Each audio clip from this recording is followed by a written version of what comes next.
Informativo WAP, el lugar de las noticias universitarias, docencia, investigación, cultura, deportes. Informativo WAP. Producción general Radio y TV WAP.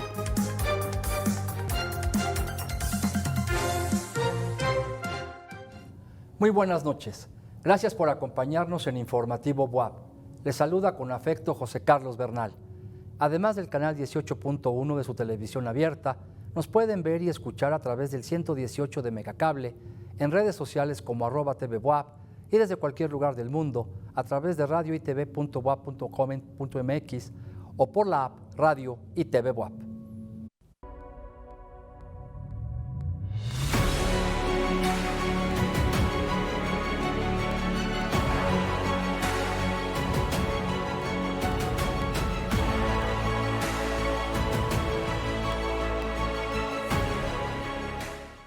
Hoy en Informativo WAP les presentamos una emisión especial con nuestro invitado, el doctor Jorge Antonio Yáñez Santos, director del Centro de Detección Biomolecular de la UAP. El doctor Yáñez Santos es médico cirujano y partero por la UAP, con maestría y doctorado en Ciencias Microbiológicas por la Escuela Nacional de Ciencias Biológicas del Instituto Politécnico Nacional. También se desempeña como profesor investigador de la Facultad de Medicina de la UAP y, como ya mencionamos, actualmente es el director del Centro de Detección Biomolecular. Bienvenido, doctor. Gracias por acompañarnos en esta emisión de Informativo WAP. Muchas gracias, buenas noches. Gracias por invitarme. Estamos muy a gusto de su Muy amable, doctor. Y antes de charlar con nuestro invitado especial, vamos a una cápsula sobre el Centro de Detección Biomolecular. El Centro de Detección Biomolecular es un espacio ubicado en Ciudad Universitaria en el cual se realizan trabajos de investigación en el área de epidemiología, con lo que se colabora en la prevención y control de enfermedades. A través del rastreo y vigilancia de diversas enfermedades generadas por microorganismos que dañan el cuerpo humano, se han estudiado virus como el SARS-CoV-2, del cual se han realizado más de 4.200 pruebas. El centro cuenta con un inmueble altamente especializado y es referente en el diagnóstico y detección por biología molecular de males infectocontagiosos. Otros virus que se han estudiado son el Zika, generado por la picadura infecciosa de un mosquito, al igual que dengue y chikungunya. Estudios sobre el virus de papiloma humano, gripe por influenza H1N1, entre otros. Ya son 12 años desde la fundación del Centro de Detección Biomolecular, en el que participan científicos e investigadores que han colaborado con el Hospital Universitario para salvaguardar la salud pública. Para Informativo WAP, Mara Jimena Pérez. Doctor, pues la primera pregunta obligada, ¿qué es el Centro de Detección Biomolecular de la UAP? Bueno, muchas gracias. El Centro de Detección Biomolecular es un laboratorio de diagnóstico molecular. Es un laboratorio que permite hacer la identificación rápida y altamente eficiente de infecciones que nos ponen en peligro. Por ejemplo, no solamente el caso de la pandemia que estamos viviendo del SARS-CoV-2, sino también de otras enfermedades infecciosas e incluso también podemos hacer el diagnóstico molecular de enfermedades no infecciosas. Entonces, es un centro bien equipado con recursos tanto de la universidad como del gobierno estatal a través del CONCITEP, que nos permite hacer este tipo de pruebas que es vital en nuestra época actual. ¿Cómo surge este centro? Tengo entendido y recuerdo de alguna manera que el contexto lo tiene previo a la pandemia de la influenza. Estamos hablando de la primera década de este siglo. ¿Cómo surge en la universidad la necesidad y cómo se pone en marcha este centro y cómo empieza a operar? Este centro surge para hacer queríamos hacer el diagnóstico molecular de la influenza y la universidad no tenía la infraestructura en esa época, en 2009, para hacer el diagnóstico. Entonces, gracias a las autoridades, el señor rector en esa época, el maestro Enrique Agüera, y las autoridades estatales a través del CONCITEP se dio primero armar el proyecto, financiarlo a través de las dos fuentes y gracias a esto se logró la construcción y el equipamiento de un laboratorio de nivel internacional. Un espacio físico, de repente puede decir, bueno, pues ahí está un edificio, pero lleva su proceso y lleva todo un periodo de tiempo y un trabajo muy, muy importante y muy serio, equiparlo, acondicionarlo a lo que se requiere en ese momento para poder trabajar. No fue un proceso fácil ni tampoco rápido, por eso el centro se inaugura hasta el 2011, ¿no? Es correcto, en 2011 ya tenemos no solamente la parte de la infraestructura física y el equipamiento, sino también la selección y el entrenamiento del personal, que es muy importante para hacer estas pruebas altamente específicas. Una evolución en el centro y bueno, digamos que lo veníamos conociendo los universitarios, las universitarias, pero sin duda el momento que marcó un parteaguas en la vida de la humanidad, por supuesto, pero aquí en la universidad y en este centro es el papel que jugó durante la pandemia. ¿Cómo se enteran ustedes del asunto, de la situación tan crítica que se llegó a vivir a nivel país, a nivel mundial? ¿Y cómo enfrentaron ustedes esta crisis y cómo sacaron adelante tantas pruebas y tantas actividades que tuvieron, doctor? Bueno, primero se dio la preparación ante esto a través del doctor Ignacio Martínez Laguna, que fue el primer director, y a través de la doctora María Lilia Cedillo, que fue la segunda directora del Centro de Detección Biomolecular. Y normalmente los estamos involucrados en ese tipo de situaciones, estamos pendientes de lo que pasa en el mundo a través de las noticias, y desde que nos enteramos que en Wuhan, en China, había un caso muy raro, muy interesante, empezamos a decir, cuidado, aquí puede venir algo, y cuando nos enteramos que esto creció y creció y creció, y había en varios países, pues ya nos dimos a la tarea. Afortunadamente la ciencia ha avanzado muchísimo en los últimos años, y cuando se logró la caracterización del virus y se hizo la secuenciación completa del genoma del virus, esta información estuvo disponible a todo el mundo. Entonces, a través de esa información, nosotros podemos mandar a sintetizar unas cosas que se llaman oligonucleótidos, que son unos fragmentos chiquitos de DNA que nos permiten hacer la identificación de estos virus. Entonces, ya para cuando empezó el problema aquí en México, pues ya teníamos sintetizadas las condiciones para poder hacer el diagnóstico de este tipo. Yo también me remonto al momento de las noticias, eran principios, quizá no sé si finales del 19 para ustedes, sí. Para la población en general en México eran principios del 2020. Sí. En marzo. Y hablamos de lo que había y veíamos un problema en China que estaba muy lejos, ¿no? Y de repente esto se desencadena, empiezan los contagios por todas partes, incluso por aquí algún poblano se graba en video y dice, estoy contagiado de COVID, fui a esquiar con mi familia a Estados Unidos, estamos enfermos, y por ahí del 15 de marzo del 2020, todo el mundo para su casa. Exacto. Y los científicos y los médicos a sufrir, ¿no? Y la población en general también. Recuerdo el gran papel y la oportuna intervención que tuvo el centro realizando cualquier cantidad de pruebas a los universitarios, a las universitarias y también a población abierta aquí en Puebla. ¿Cómo fue ese proceso, doctor?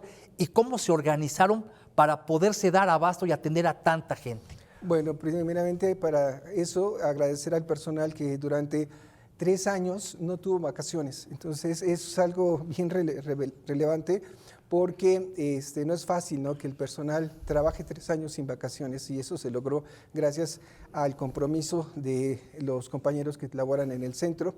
Y por otro lado, se organizó de la siguiente manera.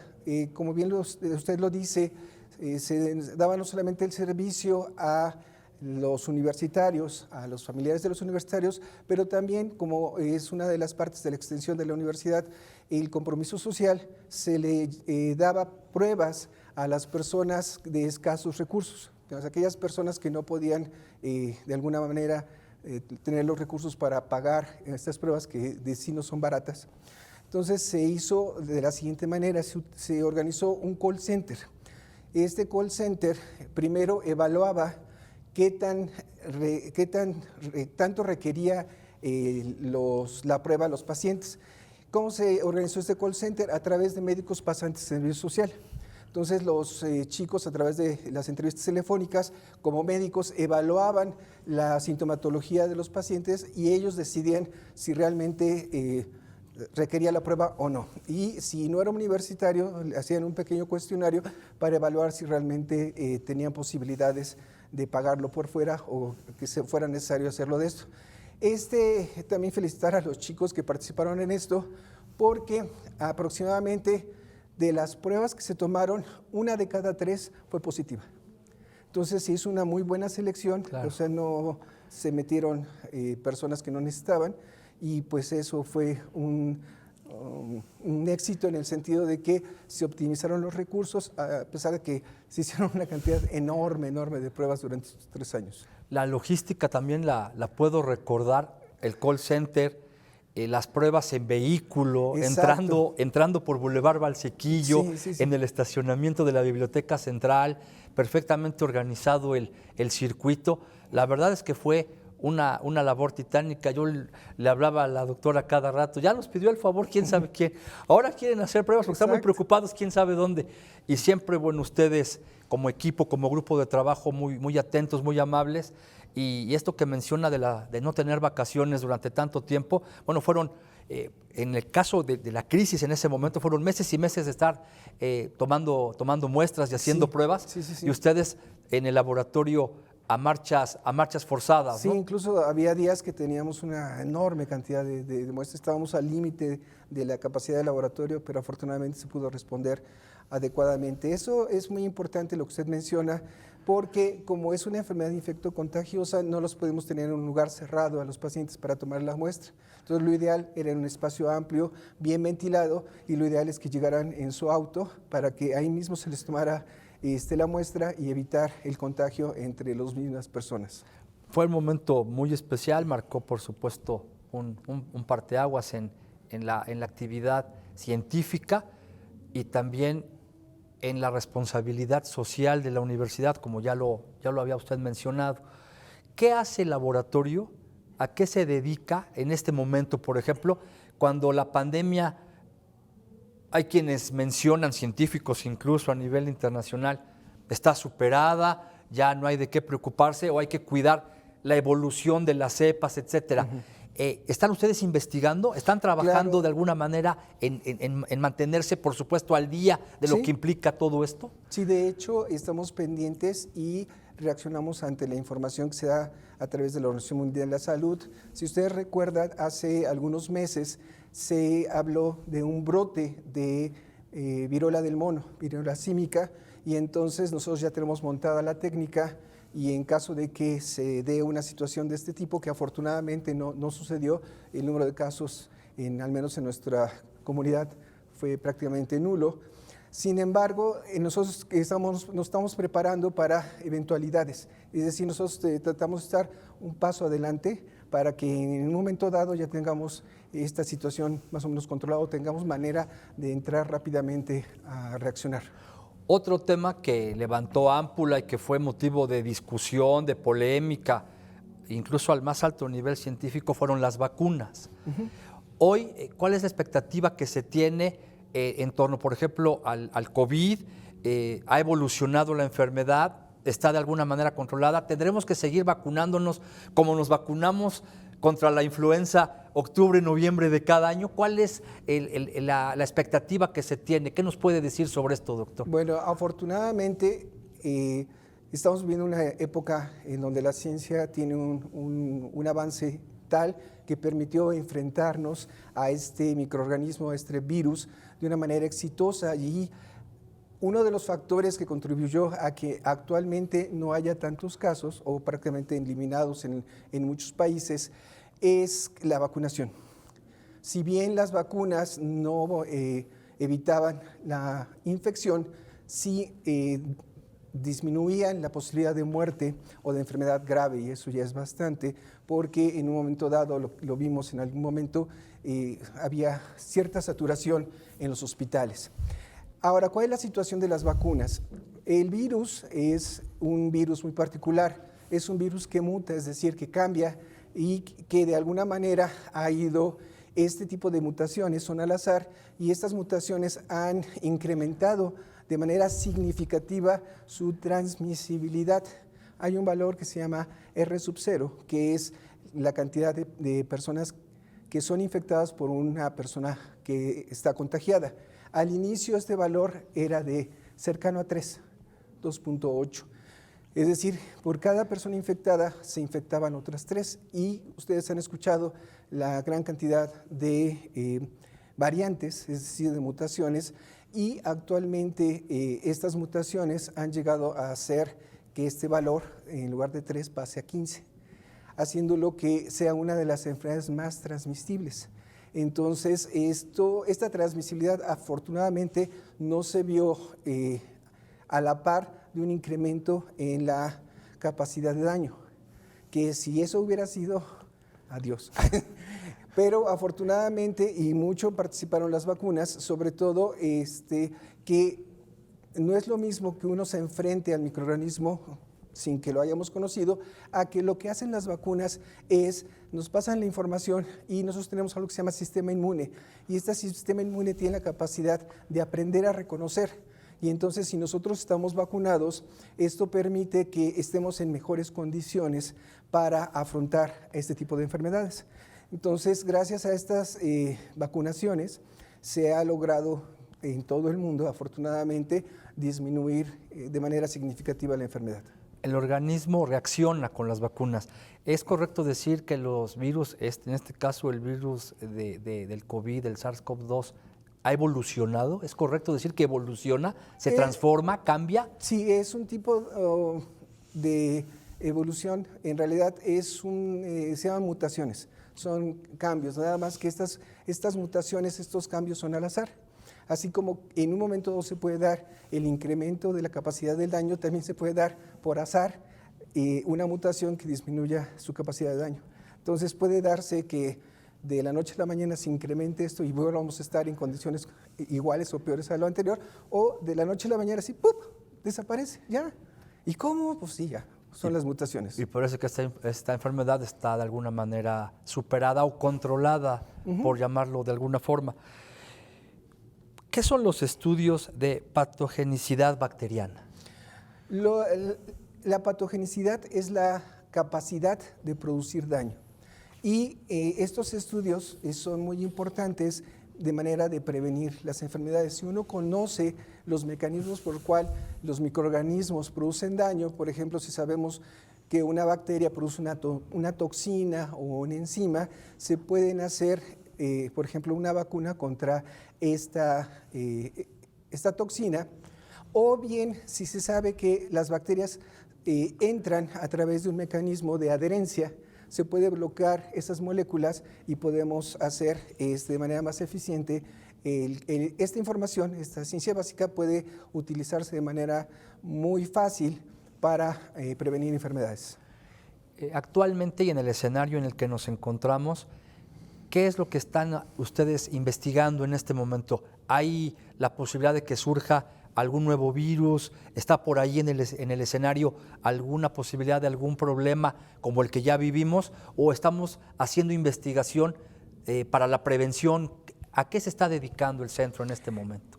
De hecho, estamos haciendo estudios de patogenicidad en diversos microorganismos. Hay una bacteria que se llama Stenotrophomonas maltophilia, que tiene muchas propiedades de causar daño y además es resistente a múltiples antibióticos. Entonces también estamos estudiando algunas bacterias que también son resistentes a múltiples antibióticos, y también estamos iniciando algunos, por ejemplo, con Escherichia coli, afortunadamente el Centro de Detección Biomolecular tiene a suscripción no solamente a la doctora Elia Cedillo, que a pesar de estar en la rectoría, sigue apoyando. Ella sigue sumada en el equipo. Ella está con todo. Pero también, por ejemplo, el doctor Jorge Girón, que es un investigador de muy alto nivel en este tipo de interacciones con patogenicidad. Recientemente estamos colaborando con el doctor Miguel Ángel de la Cruz, que también tiene un nivel extraordinario, no solamente a nivel nacional, sino también a nivel internacional, el cual acaba de publicar un artículo en una revista que se llama Nature, que es Naturaleza, que es una de las revistas científicas más importantes y que el factor de impacto es cerca de 18.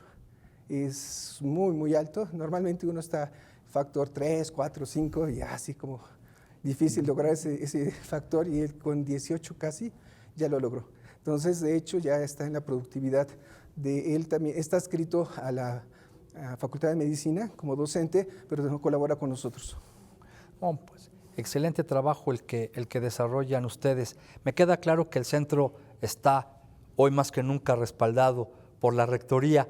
Las actividades se mantienen al más alto nivel y con mucha intensidad.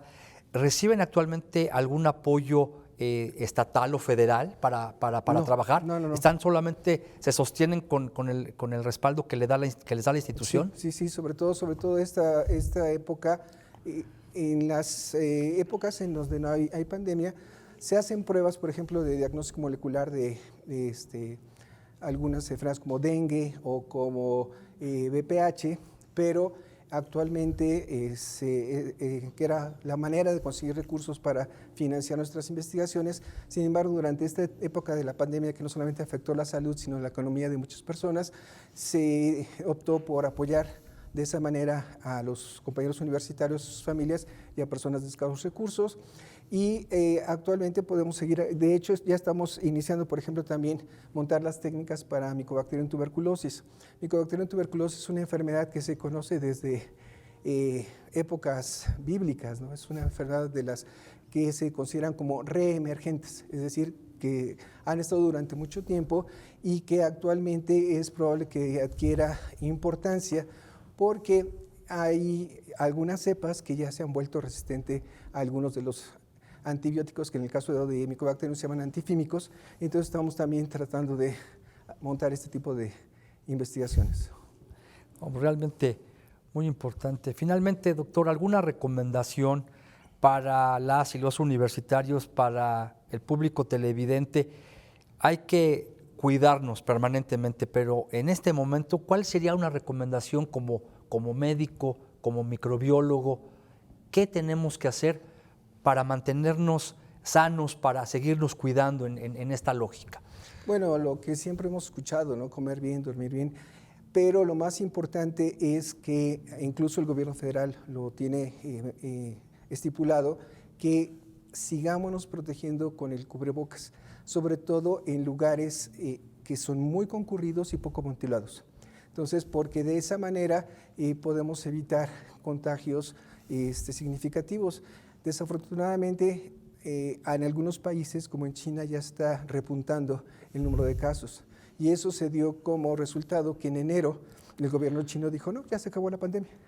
Y entonces quitaron muchas de las medidas que se tenían y el control, y desafortunadamente allá ya empezó. Entonces, esperamos que pues, se quede allá. Con la cantidad de chinos que hay en el mundo, pues, es complicado pensar que no puede ocurrir nada, ¿no? Pues, doctor, agradecemos muchísimo su participación con nosotros esta noche. Es así como llegamos al final de Informativo BUAP. Recuerden que tenemos una cita para vernos y escucharnos mañana a las 8 de la noche con nuestra compañera Coco Guerra. Gracias también si nos acompañó a través de nuestras redes sociales. Hasta la próxima.